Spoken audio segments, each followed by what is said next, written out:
EPAWA meteorologist Bobby Martich here with your outlook for September 21st, 2023. It is the second last full day of summer, with the first day of autumn arriving on September 23rd at 2:49 a.m. So we don't have much time left in summer. By the way, I have a kind of a green shirt on here, so I'm semi-transparent today, and I didn't feel like changing the shirt just for the video, so it's kind of like an OD green, like an army green here to match the hat, so you get a little fuzziness there today. North Penn Car Wash in Lansdale, Montgomery County, Pennsylvania sponsors the Thursday video forecast. Keep your vehicle looking great all the time and stop wasting your money on those costly individual washes with North Penn Car Wash's Unlimited Car Wash Club. You can join at a very low price starting at just $13.95 per month, and it's the only place where weather doesn't matter.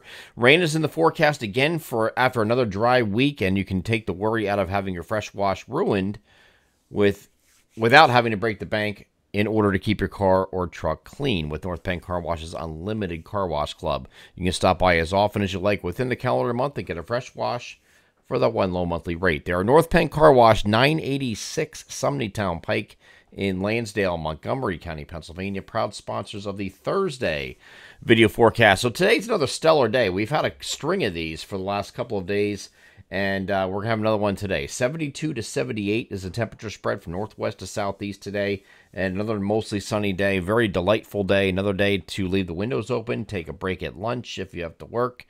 Most of you do. Take it, just go off for a walk, go, eat outside somewhere.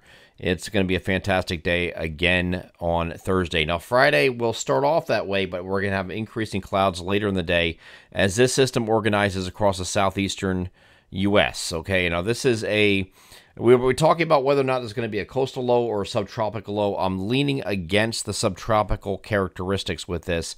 I don't think it has enough time, okay?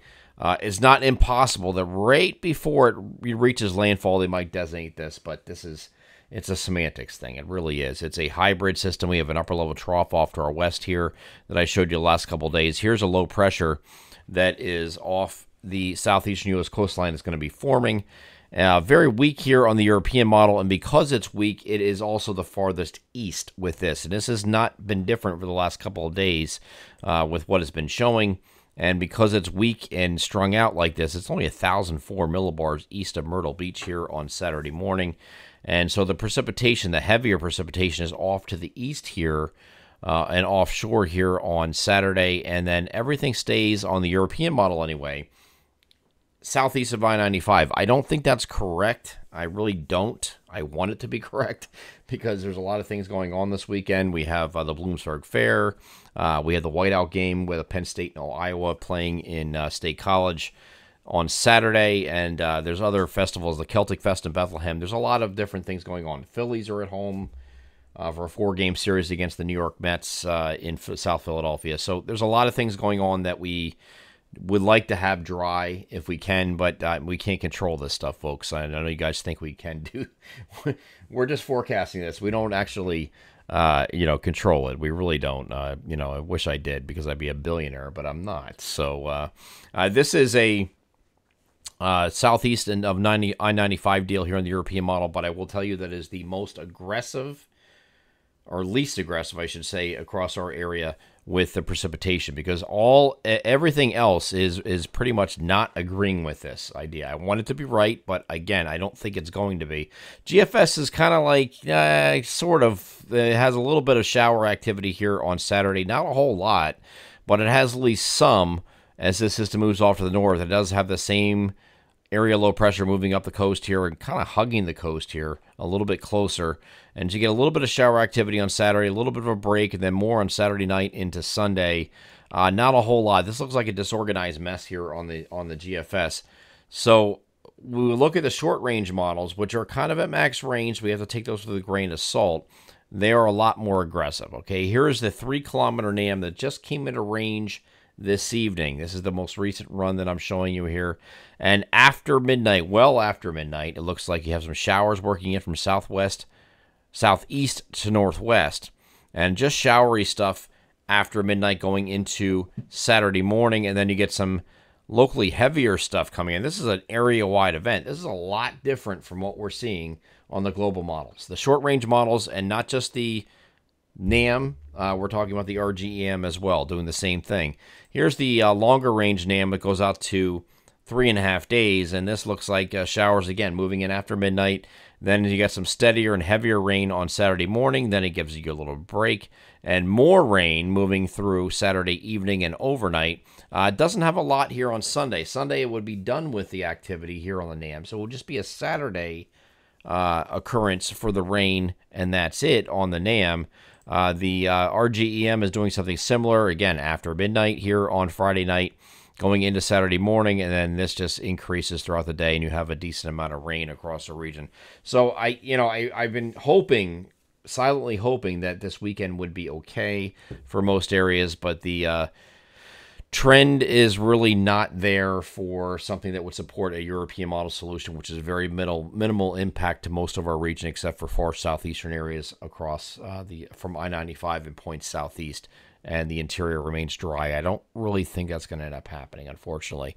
We'll continue to watch it here over the next 24 hours, but I'm not expecting the interior to remain dry. So we do have, what do we have here? So the heavier rain potential, if this is correct, they're going into the NAM here, the heavier rain potential is going to be on Saturday morning, most notably. Another batch coming in Saturday evening and overnight after a little bit of a break in between here on the NAM. This is what it's showing. And then Sunday is a lot more improved. So the good news about this is we're getting into fall. So if you're looking for a reason to just veg and not really do anything this weekend, and you had no plans to go to those places I mentioned, and you just want to sit around, not really do anything, you want an excuse to do that, if it's going to be raining outside, it's a good weekend to watch college football and professional football. We don't have to worry about anything. Just sit around and veg all weekend and not do anything. That's an option. But here's the WPC. This is the Weather Prediction Center that has a preliminary stab at rainfall amounts. And you can see the highest amounts are in our southeastern areas. I mean, from a probability standpoint, that would be correct. Then it incrementally drops for the further northwest you go. You get out here to places like State College and Williamsport, you're looking at a ½ inch or less. And that's a 2-day total, by the way. This is not just looking at Saturday. This is Saturday and Sunday combined, and then it incrementally increases as you go farther southeast, with the highest potential for flooding rainfall over central and southern New Jersey, Delaware, and eastern Maryland. And I do agree with that general idea. It doesn't mean it's going to be exactly lining up like that as far as rain's concerned, but we'll get into that tomorrow. In tomorrow's video, I'll give you more specifics, exact timing, not just kind of like, well, maybe it looks like this. We're going to get into more exact timing with this and actual rainfall amounts for the region here on Friday morning's video forecast. Today's Thursday. We were just looking at trends up to this point. I think I have a pretty good idea what's going to be happening, and unfortunately I don't think it's going to be like the European model. This would be great for most of you, especially in the interior northwest of 195 if it worked out this way. Not saying it can't, but the chances are kind of slipping away. Okay, I do think it's going to be a little bit more active.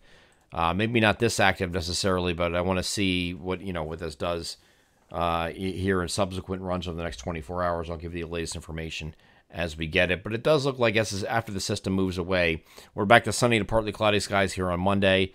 And then we're going to call it partly to mostly cloudy both Tuesday and Wednesday. I'm not expecting precipitation right now because we got a little bit of a high pressure anchor here blocking. Here's a big IH here blocking all this precipitation that's around the outer periphery here of our region. That it doesn't look like it's going to come in here. But because of that, being in close proximity, you have partly to mostly cloudy skies both Tuesday and Wednesday of next week.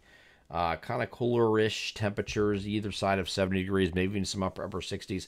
By the way, Saturday, when this this precipitation is very close and we have this area of low pressure at its closest point, even if it's missing in the interior, you're going to remain cloudy. You're also going to remain cool. Temperatures are going to be in the 60s. And in some places, low 60s for highs here on Saturday. So it's going to be quite a shock from what we've been used to over the last several months, where it's been generally hotter, right? Temperatures in the, mostly 80s for that entire stretch. We had a few 90s. We had some 70s. We didn't really have 60s. And we're going to be dealing with that here on Saturday, it looks like, across the entire region with some cooler temperatures and then rebounding a little bit on Sunday, mostly cloudy with showers possible, still lingering in a few spots, but that's just a maybe. We'll revisit that again tomorrow.